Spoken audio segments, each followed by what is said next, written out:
Hi everybody, this is my thought for the day. I've been thinking recently about the season that we're in, and that it really does feel like a season of transition. Like we're not where we were, we don't quite know where we're going. We're in that in between spot, and it's just a little bit strange and can be a little bit unnerving sometimes. Certainly, I mean, when I think about what church was a few months ago, what family was a few months ago, what work was a few months ago, it's all so different, and I don't know what it's going to look in the future. Um, and the passage that I've been going back to again and again and again is Psalm 23. I feel like I'm rediscovering it anew. It's such a famous passage, and I've probably overlooked it quite a lot, to be honest, in the past. But recently, it's really come alive to me, I guess. And the thing I love about it is it talks about Jesus, God being our shepherd, and a shepherd, a good shepherd, which he is, cares for his sheep, protects his sheep, um, makes sure that their every need is cared for. And when they're going through a transitional period, which does happen, you know, you go from one field to the next or whatever, um, he's there with them, guiding them. They're never left to their own devices to figure it out for themselves.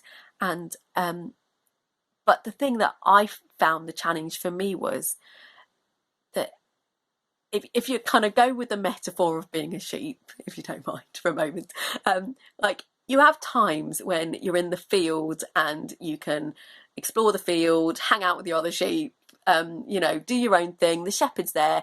You can stay close to him, but you don't have to. You know, you've got a bit more freedom. But when you're going through a transition period and you go from one place to the next, that's different, because that can actually be a really challenging time because you don't know where you're going. And in that time, more than ever, you need to cling to the shepherd. You need to stay close to the shepherd, because the shepherd knows exactly where they're going and they know how to get you there. And that's the safest place you could possibly be, is close to the shepherd. And that's, to me, the challenge is actually, do I do my own thing right now? Or do I work towards being as close to our shepherd, my shepherd, as I can? And I've really been feeling that pull and that drawing of God just to say, come and come away with me and be close to me. I'm not saying I've nailed it, because I really haven't. There's times when I've been like, Lord, I know you've been drawing me, and honestly, this is the first thing I've said to you all day, and it's just not been what I've wanted it to be. But at the same point, I feel like God can handle our mistakes and our failures and our ups and downs. And it's like, don't condemn yourself, just keep coming. And so I guess that's my encouragement today. It's such a simple thought, is stay close to God, keep coming to him, and don't waste this opportunity to be close to him, because in this season of transition, in that place of intimacy, in that place of closeness and engaging with him, whether that be in just listening to him, whether it be to chatting through the things on your heart, whether it be reading his word and asking him to speak to you afresh, whether it be through times of worship. I mean, now, if there ever is a time for personal worship and praise of God, it's now.